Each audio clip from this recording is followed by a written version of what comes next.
Greetings! In this video I'll be painting a tactical marine of the Inceptors 2nd Company. I'm going for a post-Age of Scouring model here, doing something set around M32, after the legions were dissolved as part of the second founding.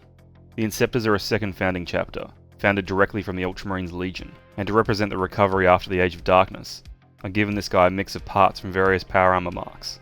I've 3D printed the pauldron like I usually do. More information about that is in the description. After assembly, I prime the model black through my airbrush, though a Rotocan spray primer works fine as an alternative. To start out, I wanted to get the green build up straight away. I used Warpstone glow for this, though it took many coats to get full coverage. Keeping it thin and being patient is key. This paint has a really shiny finish, but they'll be toned down by the matte varnish at the end. To highlight, I used Warboss green. It's slightly lighter, so will do the job. The glossy finish from the Warpstone glow can make it a bit hard to notice though.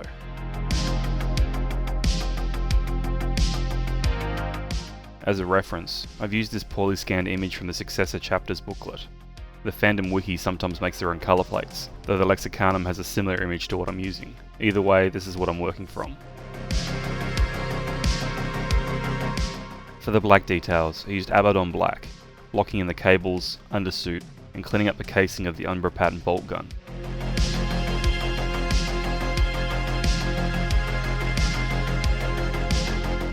Onto metallics now. I used Iron Warriors for this, and painted in the weapon details, cabling on the torso, power pack details, as well as the incredibly time-consuming trim on the Mark III legs. Speaking of the Mark III legs, for this model I used Mark IV torso and power pack, Mark VI arms and helmet, and Mark VII pauldrons. I think he looks sufficiently ad hoc.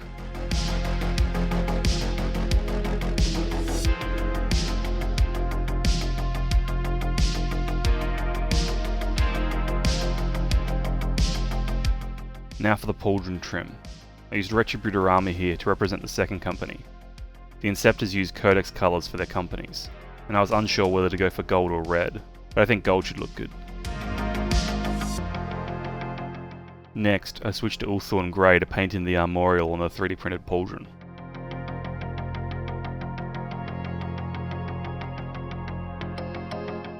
I went back to Warpstone Glow to clean up some of the spilled white and gold.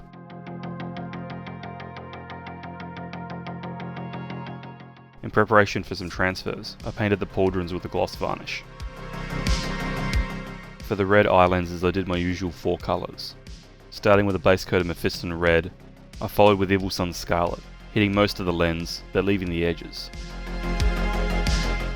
I then used Wild Rider red to paint in roughly half of the inner sides of the eyes, then doing a small dot or a line with Lugganath orange as the final highlight.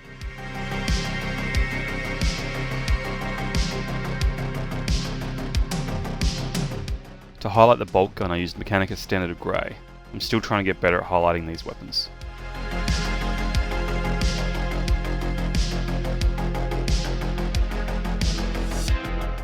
Next, I went in with Ironbreaker to highlight a bunch of the silver parts, trying to get some additional shine while still having the dark metal colour.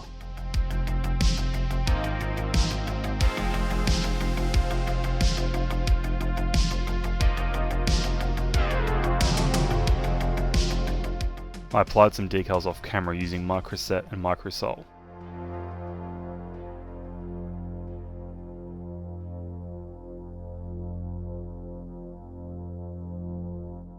Onto weathering now. I used Rhinox hide to paint in some chipping effects. I think this step really helped make the model pop.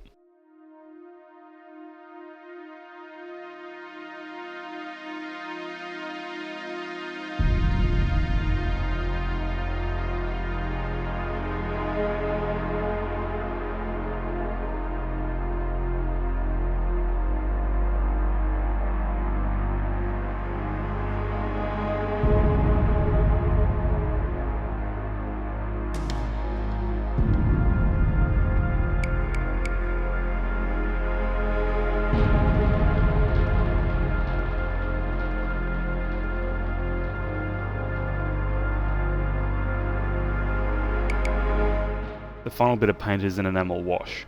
I applied this a bit thicker than I have in the past, but I'll clean up a little bit of it off camera with a cotton tip. I applied this all over the armour, applying it everywhere except the eyes.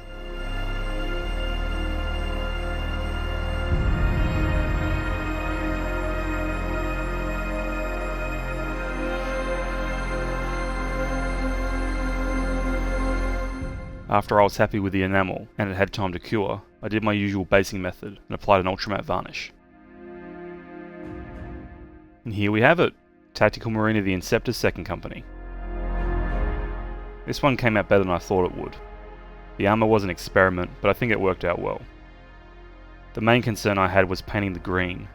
As I was painting it, up until the very end, I was unsure about it. It looked too plastic, but after the enamel wash and the matte finish from the varnish, I think it's looking a lot better. As for the scheme itself, it's fairly simple. It's just green with a company colour on the pauldron trim, and the usual detailing of course. That's all I've got for this one. Let me know in the comments what you think of the pre-Primaris marks of armour, and whether you'd like to see more of them. I'd like to do some models inspired by the Badab War in the future. They have some of the best colour plates we've ever been given.